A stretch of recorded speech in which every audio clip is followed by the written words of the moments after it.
नमस्कार, आप देख रहे हैं न्यूज़ 24x7 पर दिन भर की 25 बड़ी खबरें। सांसदी गई, अब क्या जेल भी जाएगी महुआ? लोकसभा से निष्कासित होने पर महुआ मोइत्रा ने कहा कि एथिक्स कमेटी मुझे उस बात की सजा दे रही है जो लोकसभा में सामान्य और स्वीकृत है। तेलंगाना सरकार ने शुरू की महिलाओं और ट्रांसजेंडरों के लिए मुफ्त बस यात्रा। तेलंगाना सरकार की योजना के तहत अब सभी लड़कियां, महिलाएं और ट्रांसजेंडर राज्य सड़क परिवहन निगम की बसों में मुफ्त यात्रा कर सकेंगी। दिल्ली विश्वविद्यालय ने एक साल में दूसरी बार वार्षिक शुल्क बढ़ाकर 2 गुना किया। दिल्ली विश्वविद्यालय में पिछले साल जुलाई में अधिसूचित वार्षिक शुल्कों में बढ़ोतरी की थी। पिछली बढ़ोतरी के बाद एक साल की अवधि में यह दूसरी बार बढ़ोतरी है। अयोध्या में राम मंदिर प्राण प्रतिष्ठा से निकाली जाएगी झांकी, सजाया जा रहा शहर। राम मंदिर प्राण प्रतिष्ठा से पहले झांकी भी निकाली जाएगी।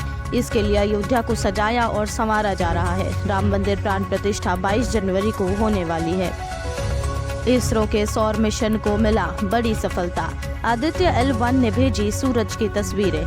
आदित्य L1 ने अपने टेलीस्कोप से सूरज की रंग बिरंगी तस्वीरें कैद की है। इन तस्वीरों को इसरो ने जारी किया है। रविवार तक हो सकता है MP, राजस्थान और छत्तीसगढ़ के CM के नाम का ऐलान। बीजेपी नेतृत्व ने रक्षा मंत्री राजनाथ सिंह, हरियाणा के मुख्यमंत्री मनोहर लाल खट्टर और केंद्रीय मंत्री अर्जुन मुंडा को क्रमशः राजस्थान, मध्य प्रदेश और छत्तीसगढ़ के लिए पर्यवेक्षक नियुक्त किया गया है। ईडी की इस प्रॉपर्टी पर कर लिया गया कब्जा, अधिकारियों ने उड़े होश। पूरे देश में भ्रष्ट और बेईमानों की संपत्ति और जमीन को जब्त करने वाली ईडी ने बिहार पुलिस से गुहार लगाई है। बिहार में ईडी की ही संपत्ति पर कब्जा कर लिया गया है। झारखंड से कांग्रेस के राज्यसभा सांसद धीरज प्रसाद साहू के घर मिली बेहिसाब नकदी, जिसमें 225 करोड़ रुपए बरामद हुए। कौन है धीरज साहू, जिनके ठिकानों से मिले 200 करोड़ रुपए? रांची में जन्मे धीरज प्रसाद साहू 3 बार राज्यसभा सांसद रह चुके हैं।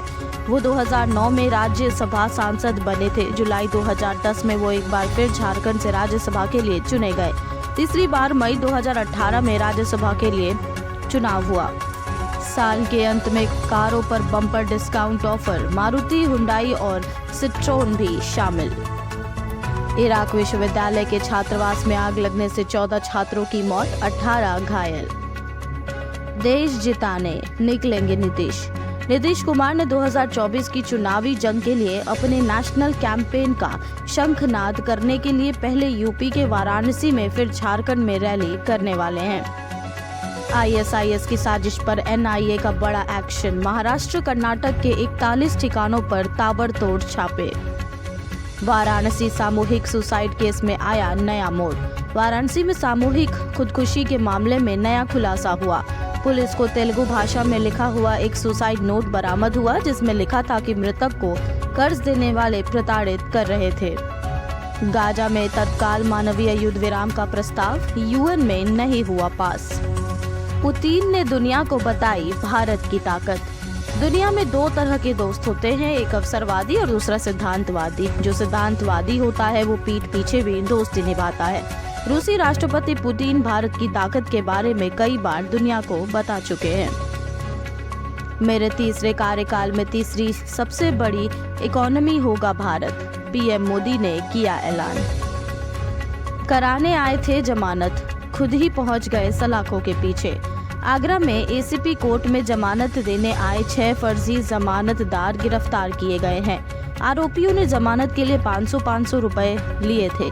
ACP के सवाल जवाब करने पर खुलासा सामने आया। औरैया में चोरों की आरोप में बच्चे को दी तालिबानी सजा, रस्सी में बांधकर बेरहमी से पीटा, 5 गिरफ्तार। PM मोदी ने दिया मेड इन इंडिया के बाद वेड इन इंडिया का नारा, उत्तराखंड को बताया बेस्ट वेडिंग डेस्टिनेशन। प्रधानमंत्री नरेंद्र मोदी ने उत्तराखंड को वेडिंग डेस्टिनेशन के तौर पर विकसित करने को कहा है। प्रधानमंत्री नरेंद्र मोदी ने दिया वेड इन इंडिया का नारा, कहा उत्तराखंड में वो मंदिर है जहां शिव और पार्वती ने किया था विवाह। बाजार में बिक रहा है नकली लहसुन, सेहत के लिए है बेहद खतरनाक। नकली चावल और अंडे बिकने के दावे तो पहले ही किए जा चुके हैं। नकली सामान निर्यात करने में महारत हासिल कर चुका चीन अब भारत के बाजारों में नकली लहसुन भी भेज रहा है। ट्रायल से पहले लंबे समय तक जेल में नहीं रखा जा सकता। शराब घोटाला मामले में बोला सुप्रीम कोर्ट। तेलंगाना सरकार ने अकबरुद्दीन ओवैसी को दे दी बड़ी जिम्मेदारी, भड़की भाजपा। तेलंगाना की नवनिर्वाचित रेवंत रेड्डी की सरकार ने विधानसभा में AIMIM नेता अकबरुद्दीन ओवैसी को बड़ी जिम्मेदारी दी है। उन्हें प्रोटेम स्पीकर नियुक्त किया गया है। अकबरुद्दीन ओवैसी तेलंगाना विधानसभा के प्रोटेम स्पीकर नियुक्त। राजा सिंह ने कहा कि वह ओवैसी से शपथ नहीं लेंगे। यूपी ने 68 अफसर देकर फिर तोड़ा रिकॉर्ड। भारतीय सैन्य अकादमी के पास आउट होकर 343 कैडेट बतौर लेफ्टिनेंट बनने वालों में सबसे ज्यादा 68 कैडेट उत्तर प्रदेश के हैं। दूसरे नंबर पर उत्तराखंड के 42 कैडेट अफसर बने। सैन्य अफसर देने में उत्तराखंड की सबसे लंबी छलांग है। खबरों का सिलसिला यहीं समाप्त होता है। देश दुनिया की बड़ी खबरें लेकर कल हम फिर हाजिर होंगे। तब तक देखते रहिए News 24/7।